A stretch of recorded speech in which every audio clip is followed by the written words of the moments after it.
So this is the article, Weaponizing the Numbers, the Hidden Agenda Behind Subsidies Reform, which I think is very pertinent to the current situation in Trinidad and Tobago and many countries of the global south. And because it's presented as a pro-climate, defend the environment, it gets a lot of public support because the word subsidy, especially subsidies connected to fossil fuels, sounds very regressive and against the environment. So let's look at this a little bit more closely. So here's the claim that comes from the IMF, and not just the IMF, but the United Nations, the various think tanks, the neoliberal policymakers, that subsidies are contributing to climate change because they make fossil fuels artificially inexpensive. And if the real prices were allowed to prevail, then there would be less use of fossil fuels. And that means that the emissions will come down. That's the basic position. So here's a great quote, very emotional quote from the UN Secretary General, Antonio Guterres. Taxpayers' money is being used to boost hurricanes, spread droughts, melt glaciers, bleach corals, in a word, to destroy the world. So in other words, if you think subsidies are maybe in some circumstances a good policy or makes sense from the point of view of equality, then you are basically want to destroy the world, or you're complicit in that agenda. So let's have a look at what's being claimed. In 2017, this made big headlines, that the fossil fuel subsidies were $5.2 trillion per year. This made all the media outlets and everybody the jaw-dropping shock and horror. How can this be? So much subsidies go into fossil fuels, and that removing them will reduce fossil fuel use and therefore emissions. So it sounds pretty much case closed until you look a little bit more closely.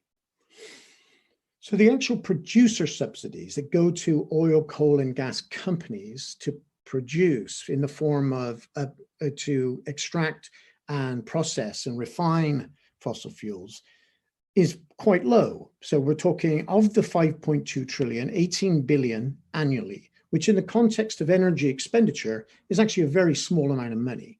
Most years, COVID year 2020 was an exception, most year it's between $1.5 trillion to $2 trillion are invested in the energy systems, and most of it goes to fossil fuel extraction and etc.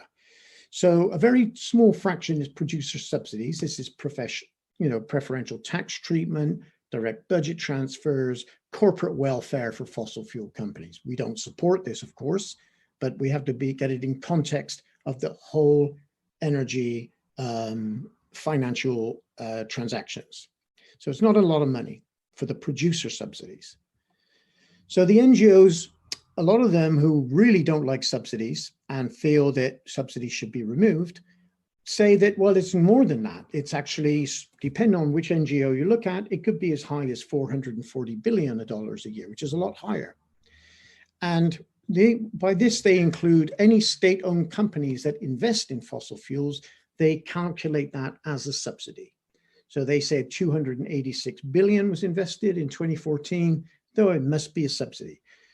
Doesn't take into account, of course, that governments invest in a lot of things. They also invest in renewable energy. So investing in something for whatever public need may be determined is not the same as a subsidy. So I think we should stick to the IMF data of 18 billion for direct subsidies, but we can maybe, even if it was 5 times that amount, it still wouldn't amount to very much.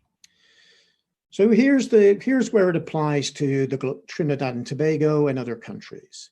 So of the 5.2 trillion, 305 billion are fossil fuels sold below global market price or benchmark price. In other words, whatever those commodities, oil and gas, coal, can get on global markets should be the benchmark. And if a government decides, because it may be an oil producing country or a gas producing country, to sell at a lower price, for whatever reason. It could be to legitimize their own rule, or it could be because they feel it's an anti-poverty measure. Whatever the reason, that for example, if Algeria sells a therm of gas for 25 cents, but it could get 50 cents on the global market for the sale of that gas, the difference, 25 cents, would be factored in as a subsidy. So removing these subsidies, which is, I think, is what's being proposed in TNT, will actually be, will erode any countries, especially energy producing countries, right to self-determination to control its own prices. So this is quite a serious development. Now, for many years, the global south, the energy producing countries, have challenged this definition. It's been quite controversial at the level of the IMF, where the global south is saying, we accept that if you sell, or if we sell to our population below the cost of the production, then that is a subsidy. But if we're selling below the price, the world market price, that is not necessarily a subsidy. So it sounds like a subtle distinction, but it's actually a very important one, because it assumes that if you're producing energy for need, and there are needs, of course, there are energy needs, then the cost of the production is the main criteria in terms of determining what is a subsidy or not. But if you're a neoliberal, of course, it's how much you can make, how much money you can make on global markets with these prices. So therein lies the controversy between the two perspectives. So remember, we're talking about 18 billion, let me go back a bit, 18 billion in direct subsidies and 350 billion in consumer subsidies. So how do we get to 5.2 trillion then? Where is that number? Basically, it's what they call post-tax consumer subsidies, and that amounts to 4.6 trillion, which is 94% of the 5.2 trillion. And so where does that come from? What is that? And according to the IMF calculations, it's the cost of the externalities of unpriced emissions. So here you have the World Bank and the IMF and the neoliberal elite pushing carbon pricing as a way of reducing emissions. They haven't been successful in doing that. Only 18% of global emissions are priced right now. And the average price is about somewhere between 10 and 15 US dollars a ton of the 18% that's priced. So that price, 10 or $15 a ton of CO2, is ineffective in terms of moving any investment. So what we've seen, and we've seen it in many struggles across the global south, and we also seen it with a yellow vest movement in France, is companies are charged for their emissions, let's say $15 a ton of CO2, and they pass that charge on down to end users. So people who use vehicles, who have to basically heat their homes, whatever the use may be, those consumers pay it. This is not enough. The price is too low to drive any changes in investment. It's not going up on a global scale, and it's very, very few emissions in terms of percentages are priced. So workers and the planet end up with the worst possible outcome. We end up paying for the emissions in the form of the carbon price, but the emissions end up in the atmosphere anyway, because many uses of energy are essentially mandatory.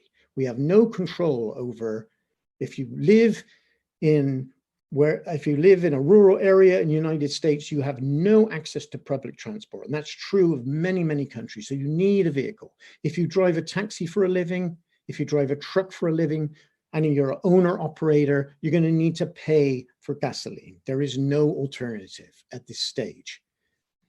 So this approach is obviously wrong, but what the IMF has done, it's socially regressive, is they've calculated all the CO2 that's generated annually. They put a price on it, probably $30 a metric ton of CO2, And that's where you get the 5.2 trillion. Well, in this case, 4.6 trillion. And it may sound a bit complicated, but what we're seeing here is what I call weaponizing the numbers. It's basically saying, this is a massive amount of subsidies. You must remove these subsidies to save the climate, and that means raising prices of electricity, prices of gas, prices of oil. Now, why is this green structural adjustment? And I'll just continue for 1 or 2 more minutes, if that's okay. First of all, the reform, subsidies reform, eradicates the role of the state in controlling prices. So you cannot, unless you want it to be counted as a subsidy, you cannot say in TNT or Mexico or Venezuela or Bolivia, you can't say, we're an oil producing country, we're a gas producing country, we're going to sell to our people at a lower than market global market price. That's their legacy. It's part of energy self-determination. You won't be allowed to do that unless you want these prices to show up as subsidies. The other reason, of course, if you have higher energy prices, what the IMF calls the real price of energy, then that's like a bees around honey for the private sector, because now you know there are no subsidies, so there will be essentially higher profit margins for every liter of gasoline or every whatever unit of energy we're buying from fossil fuels. Now, I hasten to add, this is not a defense of fossil fuels. This is a criticism of the policy of subsidy reform because it advances a neoliberal agenda. Now, let's be real then. 94% of the subsidies, the 5.2 trillion, in other words, 4.6 or whatever it is, trillion dollars, and we're talking back of an envelope estimates here, that the IMF says are subsidies, do not exist. They are conceptual. If carbon dioxide was priced at a certain level, then yes, then you would have a sense of what the subsidy would really be. But because the carbon dioxide is not priced, the subsidies cannot be removed. So when they talk about removing subsidies, this subsidy is not even in place. In other words, the full price of carbon does not exist. So this is an ideological attack. It's basically saying that that fossil fuels are so subsidized that anybody who stands in the way of fossil fuel reform is opposed to fighting climate change. So will removing subsidies reduce emissions? I've dug into this data from the IMF and the World Bank, and there is very little evidence that removing subsidies will make a significant contribution to reducing emissions. You have to dig deep into the IMF papers to find it, but here's one of many quotes I found. Consistent country-level models of how fossil fuel use responds to price reform are not yet available on a wide scale. Now, what that means is we don't know, we're guessing, that if the prices go up, the use will go down. Now, of course, to some extent, that makes sense. But again, if there are no alternative forms of energy, then we, the working class, will end up paying for the same amount of energy and we will not reduce emissions. Now, what we've seen all over the world is massive, massive increases, for example, in private transport systems. We saw that in Alana's presentation. So how can you have a reform, the same neoliberal reform to reduce subsidies, runs parallel with the same neoliberal reform to cut public transport services and privatize public transport? So all across Latin America and many parts of the global south, railway systems, for example, have been sold off, underfunded, et cetera, et cetera. They've been decapitalized because of the austerity measures imposed by the IMF. So if you really want to reduce emissions, you would provide modern, efficient public transport services. You would make sure that electricity is decarbonized through publicly owned renewables and other forms of low carbon energy. and you will then reduce emissions in a serious way. But by raising prices of energy, all you do is lead to more social distress for workers. Now, here's where the equity question comes in. 80% of the emissions in the atmosphere which are causing global warming today were generated by rich countries. Now, of course, things have changed in the last 30 years, and countries like China and India and other large developing countries are emitting more, but not more on a per capita basis. But who are the energy generating economies that currently subsidize their oil and gas production? I'll come back to Mexico in a moment. So they are, for example, among the top countries, the top 20, Iran, Venezuela, Algeria, Bolivia, Indonesia, Pakistan. So subsidy reform in this context will affect the global south disproportionately, while the global north that generated most of the world's emissions will be largely scot-free. So let's go back to Mexico. This is an OECD report from 2017, and it acknowledges that the country's opening up of its markets to foreign producers and distributors, they're referring to energy, has accompanied by the raising of consumer prices for transport fuels and the establishment of higher levels of excise taxes, plus the introduction of a carbon excise tax. These reforms were introduced by the neoliberal government of Peña Nieto from 2012 to 2016. Meanwhile, the public transport systems have been cut, car use has gone up, you've had a growth in emissions, so this has had no effect, no measurable effect on the trajectory of emissions. So what's our approach to conclude? We accept there needs to be, in fact, we support a transition away from fossil fuels. The problem, though, is fossil fuel dependency, not underpriced energy. Until the neoliberal elite start to tell us that what they're going to do is make sure that emissions are reduced through a process of planning and a public pathway to reduce emissions, then we should reject price mechanisms approach, such as removing of subsidies. Raising the price will not create alternative forms of low carbon energy.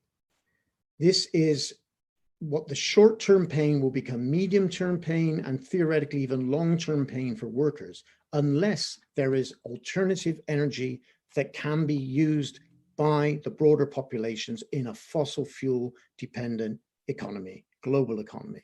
So I think, to conclude, the most important thing is the same as all the proposals coming out from the ministry, is not to be on the defensive, to know the facts. We are not opposing climate protection. We want climate protection. We just reject an approach that means that the burden of climate protection falls on our shoulders, but in an ineffective way, but a socially regressive way. In other words, we do not get the emissions reductions, we end up paying more, and the working class will suffer. And it will backfire on the neoliberal institutions. We're already seeing that workers perceive that they are the ones who are going to pay for the transition to a low carbon future, and they are moving away in many countries from this approach. They're fighting this approach. So we have to stand with them in this fight, give them the confidence that there are alternatives. It's a public pathway for energy, a global public goods approach, but we can resist subsidies using forward-looking arguments, subsidy reform using forward-looking arguments, and also mobilizing our members in the movements, in the social movements, in the trade union movement to adopt this agenda, which is progressive, forward-looking, and transformative. Thank you very much.